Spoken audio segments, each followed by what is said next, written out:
Hello. I believe you have joined us today to talk about the important and ever-significant process of distillation. Distillation is the process of separating components from liquid mixtures through the vaporization and condensation based on different volatilities of the components of the mixtures. Distillation is not a chemical reaction. You may be wondering just what makes distillation so important. What is it used for? Well, you're about to find out. Distillation has a number of applications. It can be used to separate crude oil into more fractions for specific uses in power generation or for heating. Air can be distilled to separate its components, oxygen, nitrogen, and argon, for industrial use. Liquid chemicals for diverse uses are distilled after synthesis to remove impurities and unreacted materials. Distillation of fermented solutions can produce distilled beverages with a higher alcohol content. And let me tell you, that is just what we are going to be talking about today, the distillation of alcohol.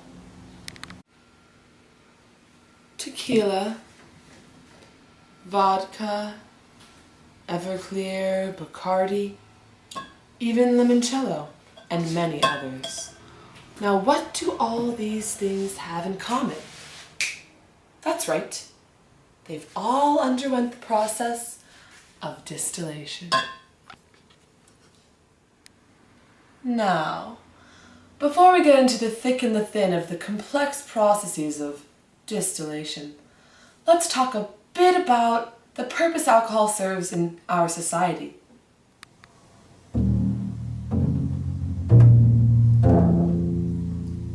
Now, alcohol is a product that has provided people throughout history, throughout many ages, with certain functions.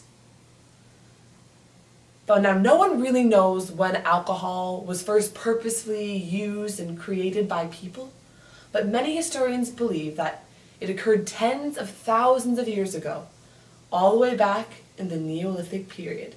Now, let's talk about a few of the societies throughout history and how they incorporated alcohol into their daily cultures.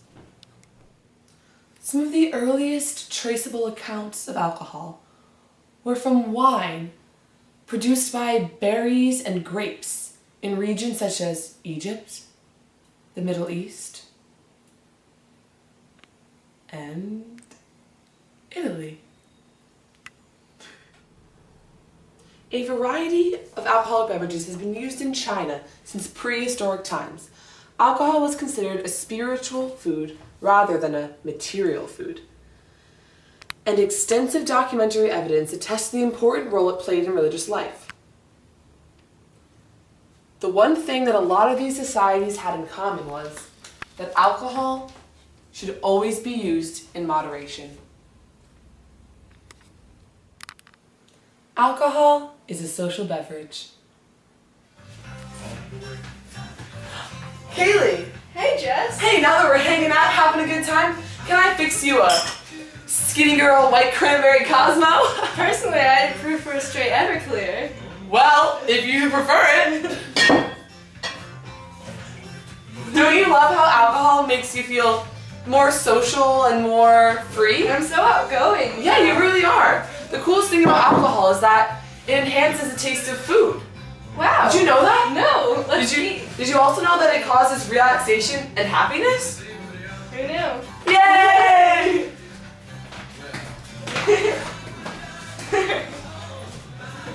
But only in moderation. Another extremely vital role that wine plays in society is its purpose in religion and worship. Now, throughout many religions such as Christianity, alcohol helps people connect to their God. For example, during a Christian religious service at church, a certain thing occurs that I will now demonstrate. This is wine, the blood of Christ.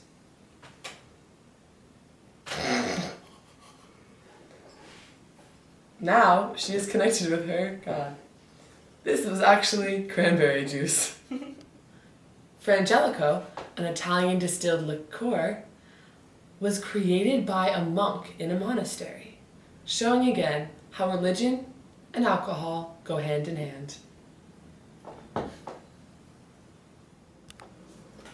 But alcohol has not only been used for fun and religion, it's also been used as medicine. Throughout history, alcoholic beverages have served as sources of needed nutrients and have been widely used for their medicinal, antiseptic, and analgesic properties. Ow! This cut sure does hurt. I wish I could have something that would antiseptic it. Oh! Hey, Cayley. Ooh, yes. Ooh, ouch, it stings a little, but I know that I'm getting healthy. Look at all that alcohol. But where's Cayley? Let's talk a little bit about how it's made. First comes the process of fermentation. Fermentation is a process in which yeast breaks down sugar into alcohol and carbon dioxide. Yeast are single tiny-celled fungi that contain special enzymes responsible for this reaction. This equation is glucose plus yeast equals alcohol plus carbon dioxide. It's important that there's no air in this process because that will produce vinegar. We're not going to talk too much about fermentation. Instead, let's talk about how we can make our alcohol more concentrated. With distillation! Here's the issue. Yeast cannot survive in high levels of alcohol. Dead. So how are we going to create stronger spirits? An additional process, distillation, is required.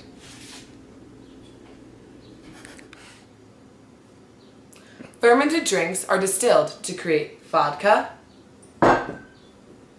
rum, and other spirits. Distillation relies on ethanol having a lower boiling point than water.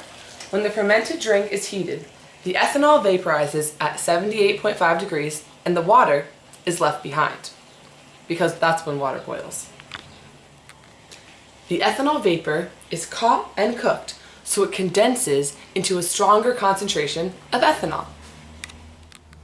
Over the years, there have been countless ways in which distillation has been used and perfected.